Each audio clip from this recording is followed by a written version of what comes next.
Assalamualaikum warahmatullahi wabarakatuh. Kami dari kelompok 2 ingin mempresentasikan hasil kelompok kami, yaitu illegal content penggunaan platform aplikasi OnlyFans untuk cyberpornografi. Yang pertama, saya akan memperkenalkan anggota kelompok 2, yaitu Maulidiana Salsabila dengan NIM 1920825, Nur Cahya Dwi Wahyuni dengan NIM 1920482, Junaidi Sartono dengan NIM 1920096, Eniko Gama Putra dengan NIM 19200-561, Rizky Anugrah Prismawan dengan NIM 19200-273, Muhammad Alif Akbar dengan NIM 19200-553, dan Talita Dimas Tiarengganis dengan NIM 19200-250. Selanjutnya, latar belakang. Cybercrime adalah kejahatan yang melibatkan komputer, jaringan komputer, atau internet termasuk mobile phone atau perangkat personal yang dapat menyebabkan kerusakan terhadap perangkat lainnya. Cybercrime adalah computer crime technology, computer crime on the internet, financial computer crime, and white-collar computer crime. Rujukan dari para ahli di atas menyatakan pada suatu tindakan kejahatan yang menggunakan komputer dan internet yang bertujuan menyebabkan kerusakan, kerugian, kehilangan pada perangkat dan atau aplikasi yang diserangnya. Sedikit berbeda dari definisi menurut Muhafa, cybercrime is defined as a criminal activity including the information technology organization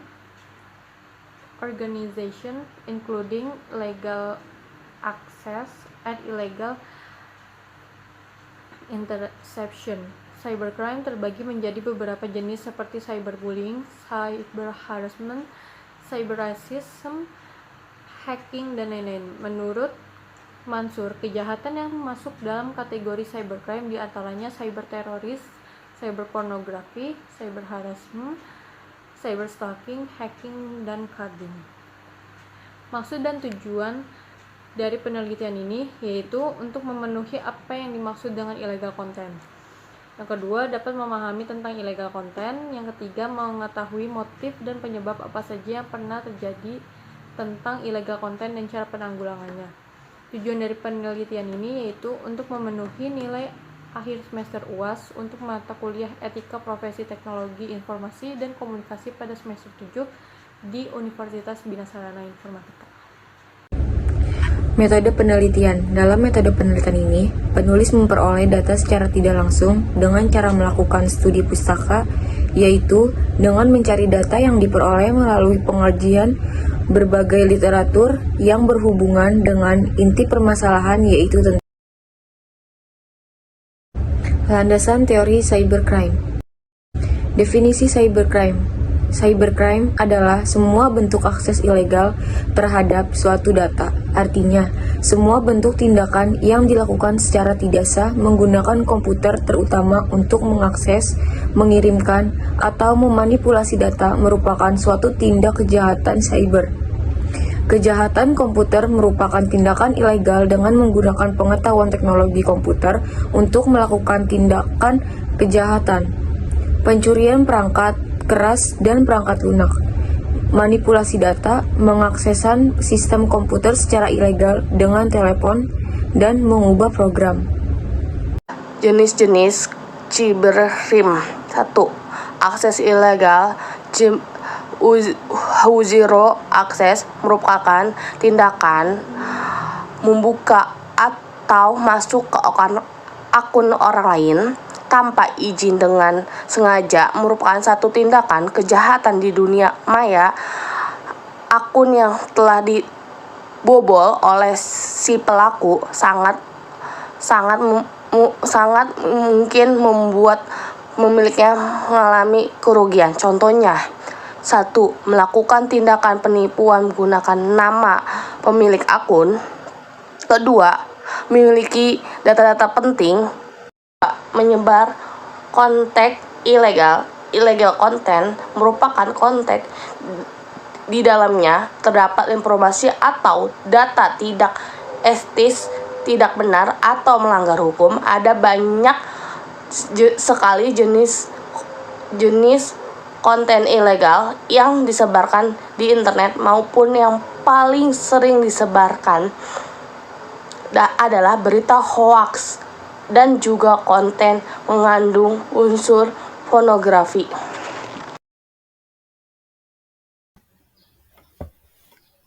Perkenalkan, saya Muhammad Alif Akbar dengan NIM 19253 kelas 19A12 dari kelompok 2. Hacking dan cracking. Sebenarnya hacking mengacu pada kegiatan mempelajari sistem komputer secara mendetail dan meningkatkan kemampuan komputer. Namun banyak hacker yang menyalahgunakan kemampuannya dengan melakukan kejahatan di dunia maya. Sedangkan cracking adalah tindakan pembajakan terhadap hak milik orang lain, misalnya pembajakan akun, pembajakan situs website, pembajakan virus, probing, dan lainnya.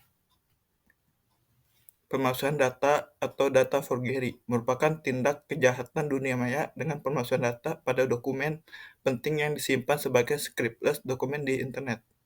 Salah satu praktik pemalsuan data ini misalnya pemalsuan dokumen pada situs e-commerce yang dibuat seolah-olah terjadi typo atau salah ketik sehingga menguntungkan pelakunya.